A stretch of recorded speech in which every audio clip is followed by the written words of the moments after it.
ഈ മലയാള സിനിമ ഇപ്പോൾ ഏറ്റവും വിപ്ലവകരമായ ഒരു കാലഘട്ടത്തിലൂടെ കടന്നുപോയിക്കൊണ്ടിരിക്കുന്നത്. അവിടെ ചർച്ചയാവുന്നത് സ്ത്രീ സുരക്ഷ എന്നുള്ളത് പ്രധാനപ്പെട്ട ഒരു കാര്യമാണ്. അപ്പം ഞാൻ ചോദിക്കുന്നത്, ഇപ്പോൾ ഈ ഹേമ കമ്മിറ്റി ഉൾപ്പെടെയുള്ള കാര്യങ്ങളിൽ കണ്ടെത്തലുകളുള്ള ആളുകളിലേക്ക് എത്തുമ്പോൾ സിനിമകൾ ആളുകൾ കാണുന്നുണ്ടെങ്കിൽ പോലും സിനിമാക്കാരോട് അല്ലെങ്കിൽ സിനിമ മേഖല വർക്ക് ചെയ്യുന്ന ആളുകളുടെ അടുത്ത് അവരുടെ സ്വഭാവശുദ്ധിയെപ്പറ്റി ആളുകൾക്ക് സംശയങ്ങളുണ്ട്, ആളുകൾക്ക് അരക്ഷിതാവസ്ഥയുണ്ട്.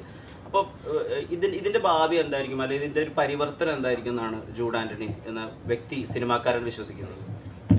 ഇതിലങ്ങനെ പരിവർത്തനം സ്വയമേ ഉണ്ടാവേണ്ടതാണ്. ഇപ്പോൾ ഒരു പുറത്തുനിന്ന് ഒരു ആളുകൾക്ക് വന്ന് ഒരു അടിച്ചേൽപ്പിക്കേണ്ടതായിട്ടുള്ള ഒരു വിദ്യാഭ്യാസം ഇല്ലാത്ത അല്ലെങ്കിൽ യാതൊരു ബോധമില്ലാത്ത ആളുകളല്ല സിനിമ ഇൻഡസ്ട്രിയിലുള്ളത്. അവർക്ക് സ്വയം അറിയാം. ഈ പറഞ്ഞ പോലെ പഴയ ഞാൻ വരുന്നതിന് മുമ്പുള്ള കഥകൾ എനിക്കറിയില്ല. ഞാൻ അസിസ്റ്റൻ്റായിട്ട് വന്ന കാലം മുതൽ ഒരു പെൺകുട്ടിയുടെ അടുത്ത് എന്തെങ്കിലും മോശമായ രീതിയിൽ ഒരാളെ സംസാരിച്ചാൽ അപ്പം തന്നെ സ്പോട്ടിൽ മറുപടി കിട്ടുന്ന തരത്തിലുള്ള സ്ത്രീകളോടാണ് ഞാൻ വർക്ക് ചെയ്തിട്ടുള്ളൂ. എൻ്റെ പടത്തിൽ വർക്ക് ചെയ്ത ആരായാലും, ഇപ്പം എൻ്റെ സിനിമയിൽ വർക്ക് ചെയ്യുന്ന നസ്രിയ ആയാലും, അപർണ ബാലമുരളി, അന്നാബൻ അല്ലെങ്കിൽ തൻവീറാം, അങ്ങനെ എല്ലാവരും അങ്ങനത്തെ ആളുകളാണ്. അപ്പോൾ ഒരിക്കലും എനിക്ക് അങ്ങനത്തെ ഒരു സിറ്റുവേഷൻ ഞാൻ കണ്ടിട്ടില്ല. അതിനർത്ഥം ഇല്ല എന്നല്ല. ഇവിടെ അങ്ങനെ ഒരു പ്രത്യേകിച്ചൊരു വിശുദ്ധീകരണം അല്ലെങ്കിൽ നവീകരണം എന്ന് പുറത്തുനിന്ന് ആൾ ചെയ്യേണ്ട ആവശ്യമില്ല. സ്വയം എല്ലാവരും തന്നെ ചെയ്യുന്നതാണ്. ഇപ്പോൾ എനിക്ക് തോന്നുന്നു ഇവിടെ ഇരിക്കുന്ന ആളുകൾക്ക് ആർക്കും അങ്ങനെ എന്ത് ചെയ്യണം എന്നറിയാതെ പുറത്തുനിന്ന് ഒരു ഹെൽപ്പ് കിട്ടേണ്ട ഗതികേട്ടിലൊന്നും ആരും ഉണ്ടാവില്ല. അതാരും സിനിമയിൽ അങ്ങനത്തെ ഒരു അവസ്ഥ വന്നിട്ടൊന്നുമില്ല. പിന്നെ പണ്ട് ചെയ്തിട്ട് കാര്യങ്ങൾ എന്തെങ്കിലും മോശമായിട്ടുണ്ടെങ്കിൽ സ്വാഭാവികമായിട്ട് അതിനുള്ള ഉത്തരങ്ങൾ അവർ കിട്ടണം എന്ന് തന്നെയാണ് എൻ്റെ ആഗ്രഹം. പിന്നെ ഞാനിങ്ങനെ സിനിമ ചെയ്യുമ്പോൾ ഒരു ആണിനെ മെയിൻ ഹൈലൈറ്റ് ചെയ്യാം, അല്ലെങ്കിൽ ഒരു സ്ത്രീയെ അങ്ങനെ ഒന്നും ഞാൻ എൻ്റെ അടുത്ത് ധന്യാവർമ്മ നമ്മുടെ സിനിമയിൽ അഭിനയിച്ചിട്ടുണ്ട്, സാറാസിൽ. അപ്പോൾ ശരി തന്നെയാണ് എൻ്റെ അടുത്ത് പറഞ്ഞത്, നിങ്ങൾ ശരിക്കും ആളായിട്ട് കാണുന്നതുകൊണ്ടാണ് എന്താ പറയുക ഒരു രണ്ട് പക്ഷമായിട്ട് നിൽക്കാത്തത്. നിങ്ങൾ ഒരാളോട് തോന്നിയതൊക്കെ വിളിച്ച് പറയുന്നത് സ്ത്രീയാണോ പുരുഷനാണോ നോക്കുന്നില്ല, അവർ ഒരു വ്യക്തിയായിട്ട് കാണുക എന്ന് പറഞ്ഞ പോലെ. ഫസ്റ്റ് പടം ചെയ്യുന്ന സമയത്ത് എനിക്ക് ആ കഥയാണ് ഇഷ്ടപ്പെട്ടത്.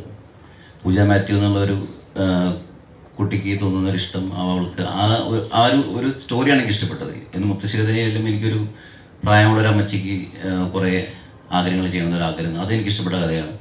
സാറാസായാലും എന്താ പറയുക, ഒരു കുട്ടിക്ക് അവളുടെ ശരീരത്തിൽ അവൾക്കാണ് ഏറ്റവും കൂടുതൽ സ്വാതന്ത്ര്യം തോന്നുന്നൊരു കഥയാണ്. അപ്പോൾ ഈ പറഞ്ഞ പോലെ 2018 എൻ്റെ വീട്ടിൽ വെള്ളപ്പൊക്കം വന്നിട്ട് എനിക്ക് തോന്നിയൊരു കഥയാണ്. അപ്പോൾ എനിക്ക് ഇഷ്ടപ്പെടുന്നത് കഥകളാണ്, അല്ലാതെ ഇന്ന ആളെ വെച്ച് സിനിമ ചെയ്യണം എന്നൊക്കെ ആഗ്രഹമുണ്ടുള്ളൂ. ഇപ്പോൾ മമ്മൂക്കനെ വെച്ച് ചെയ്യണമെന്നൊരു ആഗ്രഹമുണ്ട്, ലാലേട്ടനെ വെച്ച് സിനിമ എന്ന് പറഞ്ഞ് ഞാൻ അവർക്ക് വേണ്ടി സിനിമകൾ ഉണ്ടാക്കാൻ നോക്കാറില്ല.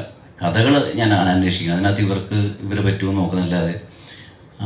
അങ്ങനെ സംഭവിക്കുന്നതാണ് ഈ സ്ത്രീപക്ഷ സിനിമകളെന്ന് നിങ്ങൾ പറയുന്ന സിനിമകൾ സംഭവിച്ചു പോകുന്നത്. അതല്ലാതെ മനഃപൂർവ്വം നമ്മൾ ആരെയും അങ്ങനെ എന്താ പറയുക ദ്രോഹിക്കാനോ നന്നാക്കാനോ ഒന്നും ഞാനായിട്ടൊന്നും ചെയ്യാറില്ല, സിനിമകൾ ചെയ്യാറില്ല.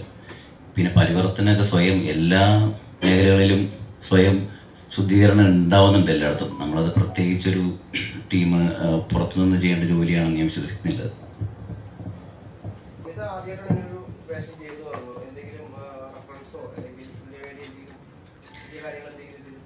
ബാഡ്മിൻ്റൺ പഠിച്ചു. അത് ആക്ച്വലി ഞാൻ വിചാരിച്ചത് എനിക്ക് അടിപൊളിയായിട്ട് ബാഡ്മിൻ്റൺ കളിക്കാൻ പറ്റും. ഞാൻ നല്ല നാടൻ രീതിയിൽ ബാഡ്മിൻ്റൺ കളിക്കും. ചെറുപ്പത്തിൽ നമ്മളൊക്കെ പഠിക്കുമല്ലോ, അങ്ങനെയൊക്കെ കളിക്കുമായിരുന്നു. പക്ഷെ ഇവിടെ വന്ന സഞ്ജുവിൻ്റെ അടുത്ത് പറഞ്ഞിട്ടുണ്ടായിരുന്നു കുറച്ച് ദിവസം ട്രെയിനിങ് എടുക്കണം. അപ്പോൾ ഉണ്ണി എന്ന് പറഞ്ഞിട്ടൊരു കോച്ചുണ്ട്, അപ്പോൾ അക്കാഡമിയിലൊക്കെ വർക്ക് ചെയ്യുന്നത്. അപ്പോൾ ഉണ്ണി ഞങ്ങൾക്ക് കുറച്ച് ദിവസം ട്രെയിനിങ് തന്നിട്ടുണ്ടായിരുന്നു. ട്രെയിനിങ്ങിൻ്റെ ഫസ്റ്റ് ദിവസം മനസ്സിലായി ഞാൻ കളിച്ചിരുന്നത് മൊത്തം പൊട്ടത്തെറ്റായിരുന്നു. അങ്ങനെ ഒരു 2-3 ദിവസം അവിടെ നിന്ന് from the very beginning bat എങ്ങനെ പിടിക്കണം, ലൈക്ക് എങ്ങനെ സർവീസ്, അങ്ങനെ എല്ലാ കാര്യങ്ങളും ആദ്യം തൊട്ടേ കുട്ടികൾക്ക് പറഞ്ഞു കൊടുക്കുന്ന പോലെ പറഞ്ഞു തന്നു. അങ്ങനെയായിരുന്നു ഒരു പ്രിപ്പറേഷൻസ്. എനിക്ക് തോന്നുന്നു ഒരു ബേസിക് ഒരു ചെറിയ വർക്ക്ഷോപ്പ് പോലെ തരികയാണെങ്കിൽ ആക്ടേഴ്സിന് അത് ഭയങ്കര നല്ലതായിരിക്കും. ആ ക്യാരക്ടർ മോൾഡ് ചെയ്യാൻ വേണ്ടിയിട്ട് അതെന്തായാലും വർക്കിൽ റിഫ്ലക്റ്റ് ചെയ്യും. എനിക്കും ഭയങ്കര എക്സൈറ്റ്മെൻ്റ് ആയിരുന്നു, കാരണം ഇതുവരെ ചെയ്യാത്തൊരു സംഭവമാണല്ലോ എന്താണെന്ന് അറിയാൻ വേണ്ടിയിട്ട്. പക്ഷെ കുഴപ്പമില്ലാതെ വന്നിട്ടുണ്ടെന്ന് തോന്നുന്നുണ്ട്. അതൊക്കെ സിനിമ റിലീസാവട്ടെ. അല്ല, ഞങ്ങൾക്കാണ് കോമ്പിനേഷൻ മൊത്തം. അപ്പോൾ അത് ആ ഫിലിമിൻ്റെ ഒരു ക്രൂഷ്യൽ പാർട്ടാണ്. സിനിമ റിലീസായിട്ട് നിങ്ങൾ പോയി കാണും, അപ്പോൾ മനസ്സിലാവും.